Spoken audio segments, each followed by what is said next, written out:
ಎಲ್ಲರಿಗೂ ನಮಸ್ಕಾರ. Welcome back to my channel. ನಾನಿವತ್ತು ನನ್ನ ಈ ಪ್ರೆಗ್ನೆನ್ಸಿ ಜರ್ನಿ ಬಗ್ಗೆ ನಿಮ್ಮ ಜೊತೆ ಶೇರ್ ಮಾಡ್ಕೊಳ್ತಾ ಇದ್ದೀನಿ.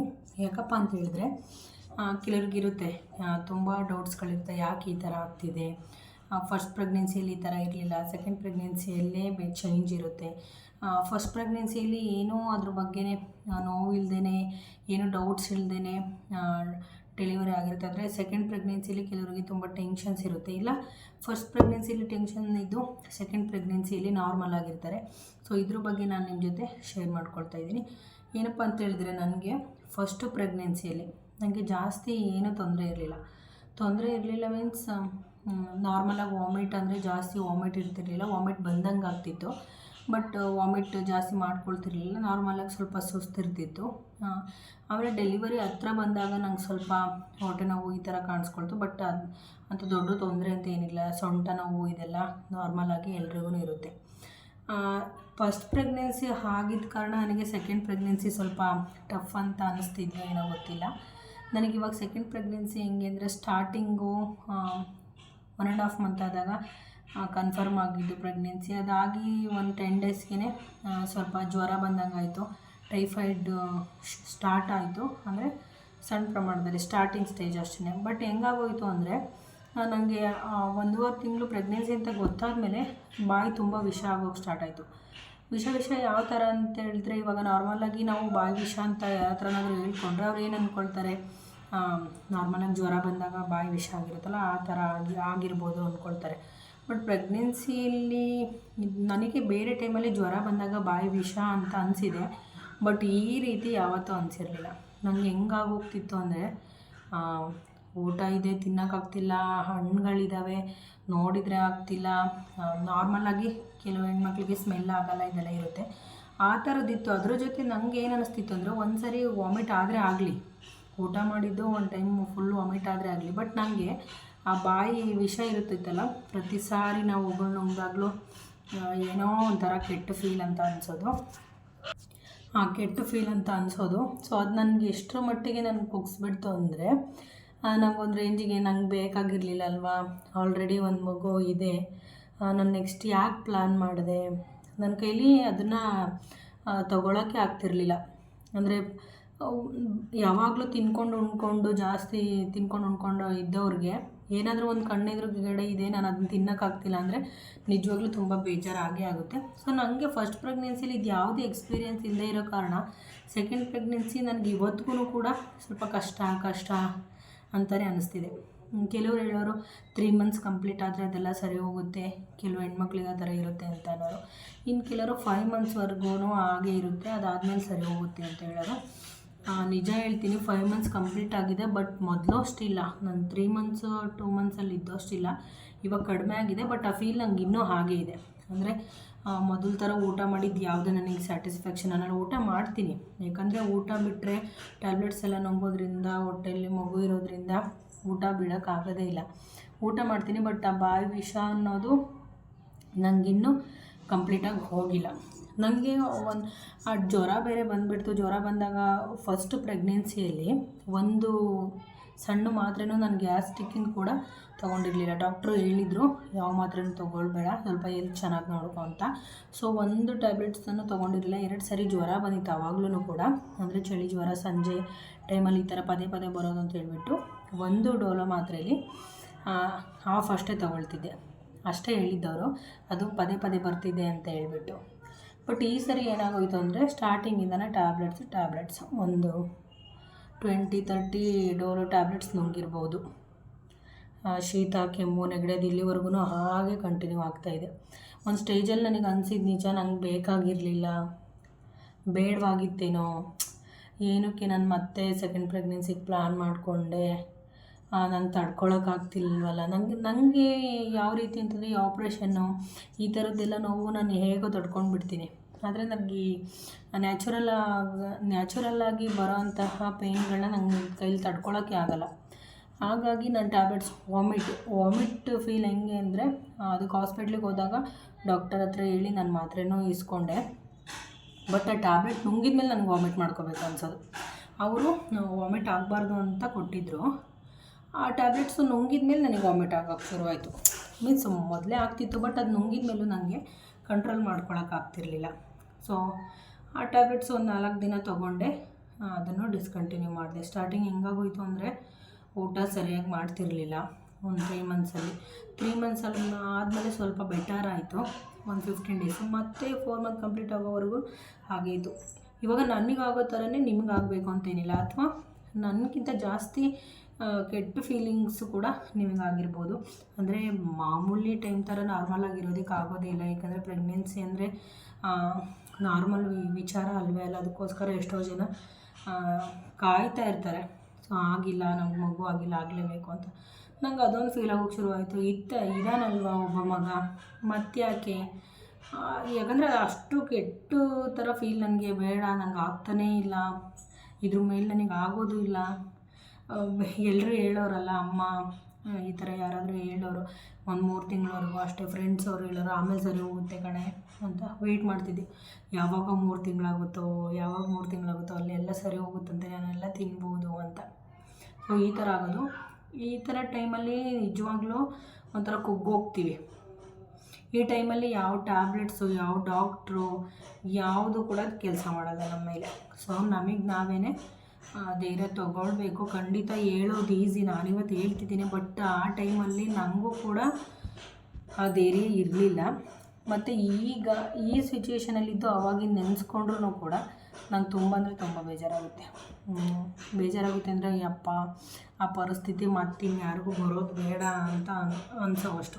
ಇವಾಗ ಅದು ನಮಗಾಗ್ತಿರೋ ಫೀಲಿಂಗು ನಾವು ಮನೇಲಿ ಯಾರ ಹತ್ರ ಹೇಳ್ಕೊಂಡ್ರು ಅವ್ರಿಗೆ ಅರ್ಥ ಆಗಲ್ಲ ಮೀನ್ಸ್ ಇವಾಗ ಹೆಣ್ಮಕ್ಳ ಹತ್ರ ಹೇಳ್ಕೊಂಡ್ರೆ ಅವ್ರ ಪ್ರೆಗ್ನೆನ್ಸಿಲಿ ಅವ್ರು ಬೇರೆ ಥರ ಎಕ್ಸ್ಪೀರಿಯೆನ್ಸ್ ಮಾಡಿರ್ತಾರೆ. ನಮ್ಮ ಪ್ರೆಗ್ನೆನ್ಸಿಲಿ ನಾವೇ ಬೇರೆ ಥರ ಎಕ್ಸ್ಪೀರಿಯೆನ್ಸ್ ಮಾಡ್ತಿರ್ತೀವಿ. ಸೊ ಹಂಗಾಗಿ ಅವರಿಗೆ ನಾವು ಹೇಳೋದು ಅವ್ರಿಗೆ ಬೇರೆ ಥರ ಆಗಿರೋದ್ರಿಂದ ಇವ್ರಿಗೆ ಯಾವ ರೀತಿ ಆಗ್ತಿದೆ ಅನ್ನೋದನ್ನು ಅವರಿಗೆ ತಗೊಳಕ್ಕಾಗಲ್ಲ. ಅವ್ರು ನಮಗೆ ಸಮಾಧಾನ ಮಾಡೇ ಮಾಡ್ತಾರೆ. ಇನ್ನು ಟ್ಯಾಬ್ಲೆಟ್ಸ್ಗಳು ಕೂಡ, ಯಾವ ಟ್ಯಾಬ್ಲೆಟ್ಸ್ಗಳು ವಾಮಿಟ್ಗೆ ಅದಕ್ಕೆಲ್ಲ ಟ್ಯಾಬ್ಲೆಟ್ಸ್ ಖಂಡಿತ ನನಗಂತೂ ಕೆಲಸ ಮಾಡಲೇ ಇಲ್ಲ. ನಂಗೆ ಟ್ಯಾಬ್ಲೆಟ್ಸ್ ತೊಗೊಂಡ್ಮೇಲೆ ನಂಗೆ ಈಗಲೂ ಕೂಡ ಒಂದು ದಿನ ಇದ್ದಾಗ ಇನ್ನೊಂದು ದಿನ ಇರೋಕ್ಕಾಗಲ್ಲ. ಈ ಟೈಮಲ್ಲಿ ಅದೆಲ್ಲ ನಾರ್ಮಲ್ಲು. ಬಟ್ ಸ್ಕ್ಯಾನಿಂಗು ಅದು ಇದೆಲ್ಲ ಹೋದಾಗ, ಹಾಸ್ಪಿಟ್ಲಿಗೆ ಹೋದಾಗಲೂ ನಾನು ಕೇಳ್ತಿದ್ದೆ, ಮ್ಯಾಮ್ ಈ ಥರ ಆಗ್ತಿದೆ. ಕಫ ಜಾಸ್ತಿ ಆಗೋದು, ಜಾಸ್ತಿ ಏನು ಬೇಕ್ರಿ ಐಟಮ್ಸ್ ಎಲ್ಲ ಫಸ್ಟ್ ಆಫ್ ಆಲ್ ತಿನ್ನೋಕ್ಕೆ ಆಗ್ತಿರಲಿಲ್ಲ. ಅದರಲ್ಲಿ ಕಫ ಜಾಸ್ತಿ ಅಂತ ಅನ್ಸೋದು ನನಗೆ. ಇವಾಗ ಇತ್ತೀಚೆಗೆ ಸ್ವಲ್ಪ ಕಡಿಮೆ ಆಗಿದೆ. ಸೊ 5 ಮಂತ್ಸ್ವರೆಗೂ ನನಗೆ ಕಫ ಅಂತ ಅನಿಸೋದು, ಯಾವಾಗಲೂ ಗಂಟ್ಲಲ್ಲಿ ಒಂಥರ ಅದು ಫೀಲಿಂಗ್ ಹೇಳ್ಕೊಳೋಕ್ಕೆ ಆಗೋದಿಲ್ಲ. ಇವಾಗ ಈ ದಿನದಲ್ಲಿ ಸ್ವಲ್ಪ ಕಡಿಮೆ ಆಗಿದೆ. ಇವಾಗ ನಾನು ಬಿಸಿನೀರು ತಣ್ಣೀರು 2 ಯೂಸ್ ಮಾಡ್ತೀನಿ. ಏನಪ್ಪ ಅಂತ ಹೇಳಿದ್ರೆ ಪದೇ ಗಂಟ್ಲು ನೋವು ಬರೋದು. ಬೆಳಗ್ಗೆಗಳೆಲ್ಲ ಚೆನ್ನಾಗಿದ್ದು, ರಾತ್ರಿ ನೈಟಲ್ಲಿ 12 ಗಂಟೆ 1 ಗಂಟೆ ಈ ಥರ ಎಚ್ಚರ ಆದಾಗ ನನಗೆ ಗಂಟ್ಲು ನೋವೆಲ್ಲ ಇರೋದು. ಒಂದು ಸರಿ ಉಗುಳು ಕೂಡ ನುಂಗೋಕ್ಕಾಗ್ತಿರ್ಲಿಲ್ಲ. ಸೊ ಏನು ಮಾಡ್ತಿದ್ದೀನಿ ಇವಾಗ ಅಂತ ಹೇಳಿದ್ರೆ, ಒಂದು ಬಾಟ್ಲಲ್ಲಿ ಹಾಟ್ ವಾಟರ್, ನಾರ್ಮಲ್ ವಾಟರ್ ಎರಡನ್ನೂ ಇಟ್ಕೊಂಡಿರ್ತೀನಿ. ಆ ಥರ ಗಂಟ್ಲು ನೋವು ಬಂದಾಗ ನಾನು ಹಾಟ್ ವಾಟರ್ನೇ ಕುಡಿತೀನಿ. ಇನ್ನು ನಿಮಗೆ ಗೊತ್ತು, ಪ್ರೆಗ್ನೆನ್ಸಿ ಟೈಮಲ್ಲಿ, ಅದರಲ್ಲೂ ಫಸ್ಟ್ ಪ್ರೆಗ್ನೆನ್ಸಿ ಅಂದರೆ ಡಾಕ್ಟರ್ಸ್ಗಳು ಹೇಳ್ತಾರೆ ಬೇರೆ ಯಾವ ಟ್ಯಾಬ್ಲೆಟ್ಸು ಸಜೆಸ್ಟ್ ಮಾಡಲ್ಲ. ಅವರು ಬೇರೆ ಯಾವ ಟ್ಯಾಬ್ಲೆಟ್ಸು ಹೇಳಲ್ಲ, ನೀವು ಆರೋಗ್ಯ ನೋಡ್ಕೊಳ್ಳಿ, ಜಾಸ್ತಿ ಟ್ಯಾಬ್ಲೆಟ್ಸ್ ತೊಗೋಬೇಡಿ ಅಂತಲೇ ಹೇಳ್ತಾರೆ. ನಾವು ಕೂಡ ಆದಷ್ಟು ಟ್ಯಾಬ್ಲೆಟ್ಸ್ಗಳಿಂದ ದೂರ ಇರಬೇಕು. ನಾನು ವೀಡಿಯೋಸ್ ಹಾಕಿದ್ದೀನಿ, ಕೆಮ್ಮು, ನೆಗಡಿ, ಶೀತ ಈ ಥರ ಎಲ್ಲ ಆದಾಗ ನಾನು ಬೇರೆ ಥರ ಕಷಾಯಗಳೇನಾದರೂ ಮಾಡಿಕೊಂಡು ಕುಡಿತಾ ಇರ್ತೀನಿ. ಈಗಲೂ ಕೂಡ ಹೇಳಿದ್ನಲ್ವ, ಎಲ್ಲದನ್ನು ನೋಡಿದ ತಕ್ಷಣ ತಿನ್ನಬೇಕು, ತಿಂದಮೇಲೆ ಸಮಾಧಾನ ನನಗೆ ಇನ್ನೂ ಇಲ್ಲ. ಅದು ಈ ಲೆವೆಲಲ್ಲಿದ್ದರೆ ನನಗೆ ತಡ್ಕೊಳ್ತೀನಿ, ಈ ಥರ ಇದ್ದರೆ ತಡ್ಕೊಳ್ತೀನಿ, ಏನಾಗಲ್ಲ. ಈ 2 ಮಂತ್ಸ್ ಬ್ಯಾಕ್ ಇದ್ದಿದ್ದು ಪರಿಸ್ಥಿತಿ ಇದ್ದಿದ್ದರೆ ಖಂಡಿತ ನಾನು ಇವಾಗ ಇರ್ತಿದ್ನೋ ಇಲ್ವೋ ಅನ್ನೋ ಥರ ನನಗೆ ಫೀಲ್ ಆಗುತ್ತೆ. 5 ಮಂತ್ಸ್ ಸ್ಕ್ಯಾನಿಂಗ್ ಕೂಡ ಆಯಿತು, ಎಲ್ಲ ನಾರ್ಮಲ್ ಅಂತ ಬಂತು. 5 ಮಂತ್ ಸ್ಕ್ಯಾನಿಂಗ್ ತುಂಬ ಇಂಪಾರ್ಟೆಂಟ್ ಅಂತ ಹೇಳ್ತಾರೆ. ಅಂದರೆ ಮಗು ತಲೆಯಿಂದ ಹಿಡಿದು ಕಾಲ್ವರೆಗೂ ಅದಕ್ಕೆ ಏನೇ ತೊಂದರೆಗಳಿದ್ರೂ ಆ ಸ್ಕ್ಯಾನಿಂಗಲ್ಲಿ ಗೊತ್ತಾಗುತ್ತೆ ಅಂತ. ಸೊ ನಾರ್ಮಲಾಗಿದೆ. ಇನ್ನೇನು ಕ್ಯಾಲ್ಶಿಯಮ್, ವಿಟಮಿನ್, ಐರನ್ ಮತ್ತು ಕ್ಯಾಲ್ಶಿಯಮ್ ಟ್ಯಾಬ್ಲೆಟ್ಸ್ ಕೊಟ್ಟಿದ್ದಾರೆ, ಅದನ್ನೇ ಕಂಟಿನ್ಯೂ ಮಾಡ್ತಾರೆ ಅನ್ಸುತ್ತೆ. ಇನ್ಯಾವುದು ಎಕ್ಸ್ಟ್ರಾ ಟ್ಯಾಬ್ಲೆಟ್ಸ್ ನಾನು ಯಾವುದೂ ತೊಗೊಳ್ತಾ ಇಲ್ಲ. ಸೊ ಪ್ರೆಗ್ನೆನ್ಸಿ ಇರೋರಿಗೆ ನಾನು ಇಷ್ಟೇ ಹೇಳಿದ್ನಲ್ವ, ಫಸ್ಟ್ ಪ್ರೆಗ್ನೆನ್ಸಿಲಿ ನನಗೆ ಆ ಥರ ಎಲ್ಲ ಈ ಥರ ಏನು ತೊಂದರೆ ಇಲ್ಲದೆ ಇರೋ ಕಾರಣ ನನಗೆ ಈಗ ಅನ್ನಿಸ್ತಾ ಇರ್ಬೋದು, ಇದೇನು ತುಂಬ ಕಷ್ಟಪ್ಪ, ಏನಕ್ಕಾದರೂ ಸೆಕೆಂಡ್ ಪಾಪು ಬೇಕಿತ್ತು ಅಂತ ಈ ಥರ ಅನಿಸ್ಬೋದು. ಇವಾಗ ಆ ಫೀಲಿಂಗ್ ನನಗೆ ಹೋಗಿದೆ. ಈಗ ಹ್ಯಾಪಿ, ಆ ಥರ ಏನು ಇಲ್ವಲ್ಲ. ಸೊ ಖುಷಿಯಾಗಿ ಅಂತ ಅನಿಸುತ್ತೆ. ಬಟ್ ಆ ಸಿಚುವೇಶನ್ನ ನನ್ನ ಕೈಲಿ ಇಮ್ಯಾಜಿನ್ ಕೂಡ ಮಾಡೋಕ್ಕಾಗ್ತಿಲ್ಲ, ಅಷ್ಟು ನನಗೆ ಪೇಯ್ನ್ ಅಂತ ಅನಿಸೋದು. ನಂಗೆ ಹೇಳಿದ್ನಲ್ಲ ಒಂದು ಸರಿ ವಾಮಿಟ್ ಆದ್ರೂ ಕೂಡ ನನಗೆ ಈ ಪೇಯ್ನನ್ನು ತಡ್ಕೊಳಕ್ಕಾಗ್ತಿರಲಿಲ್ಲ. ಪ್ರೆಗ್ನೆನ್ಸಿ ಇರೋರಿಗೆ ಇಷ್ಟು ಹೇಳೋದು ನನಗೆ ಹಾಗಾಗುತ್ತೆ ಹೀಗಾಗುತ್ತೆ, ಖಂಡಿತ ನಿಮ್ಮ ನೋವನ್ನು ಯಾರು ಕೂಡ ಶೇರ್ ಮಾಡ್ಕೊಳಕ್ಕಾಗೋದಿಲ್ಲ. ನಮ್ಮ ಹಸ್ಬೆಂಡ್ ಕೂಡ ಅವ್ರು ಸಮಾಧಾನ ಮಾಡ್ಬೋದು ಹೊರತು ಶೇರ್ ಮಾಡ್ಕೊಳಕ್ಕಾಗೋದಿಲ್ಲ ಯಾವುದೇ ಪೇಯ್ನನ್ನು. ಬಟ್ ಆಮೇಲೆ ಅವ್ರಿಗೆ ಅರ್ಥ ಆಗೋದಿಲ್ಲ ಅಂತ ಹೇಳಿದ್ರೆ ನೋವಾಗ್ತಿದೆ ಅಂತ ಗೊತ್ತು, ಸ್ಪಂದಿಸ್ಬೇಕು ಅಂತಲೂ ಗೊತ್ತಿರುತ್ತೆ. ಬಟ್ ಯಾವ ರೀತಿಯಾದ ನೋವು, ಅವ್ರಿಗೆ ಏನಾಗ್ತಿದೆ ಅನ್ನೋದು ಅವ್ರಿಗೆ ಗೊತ್ತಾಗಲ್ಲ. ನಾವು ಅವ್ರ ಮೇಲೇನೋ ಬೇಜಾರು ಮಾಡ್ಕೊಳ್ಳೋದ್ರಲ್ಲಿ ಅರ್ಥ ಇಲ್ಲ. ಸೊ ಪ್ರೆಗ್ನೆನ್ಸಿ ಇರೋರು ಸ್ವಲ್ಪ ದಿನ ಕಳೆಯುತ್ತೆ, ಈ ಟೈಮ್ ಹೋಗುತ್ತೆ, ನಾಳೆ ಸರಿ ಹೋಗುತ್ತೆ ಅಂತ ಸ್ವಲ್ಪ ವೆಯ್ಟ್ ಮಾಡಿ, ಖಂಡಿತವಾಗ್ಲೂ ಸರಿ ಹೋಗುತ್ತೆ.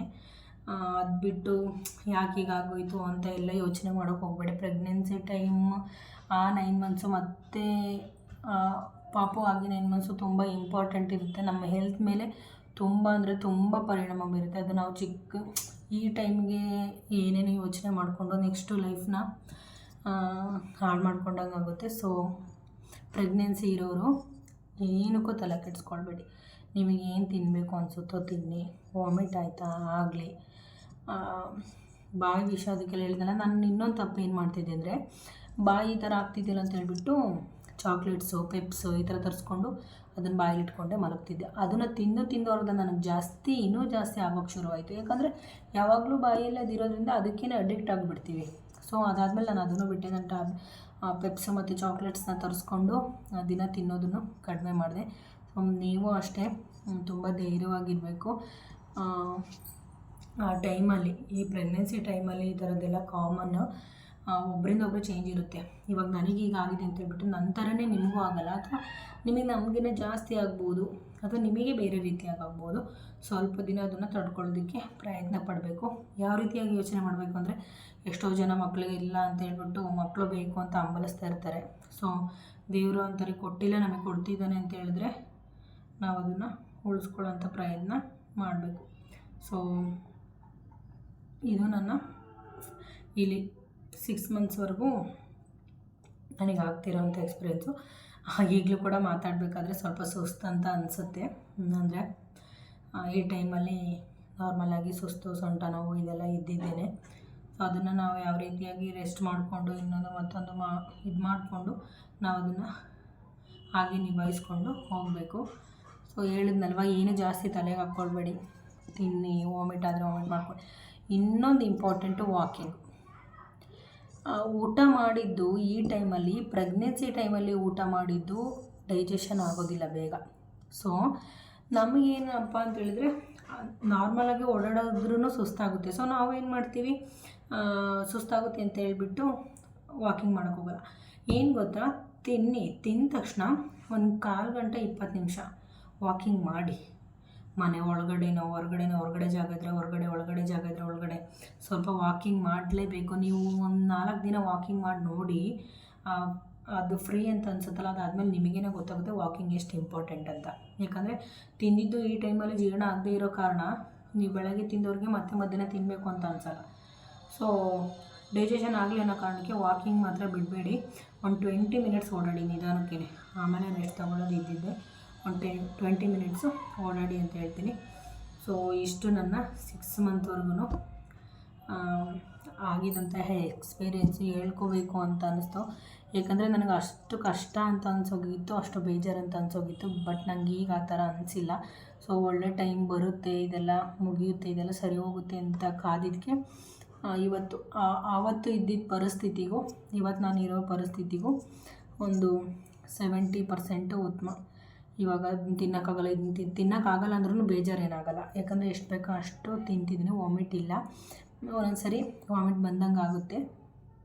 ಸೊ ಅದನ್ನು ನಾನು ಹಾಗೇ ಕಂಟ್ರೋಲ್ ಮಾಡ್ಕೊತೀನಿ. ಸೊ ಈ ವಿಡಿಯೋ ನಿಮ್ಗೆ ಇಷ್ಟ ಆಗಿದೆ ಅಂತ ಅಂದ್ಕೊಳ್ತೀನಿ. ಇಷ್ಟ ಆಗಿದ್ದರೆ ಲೈಕ್ ಮಾಡಿ.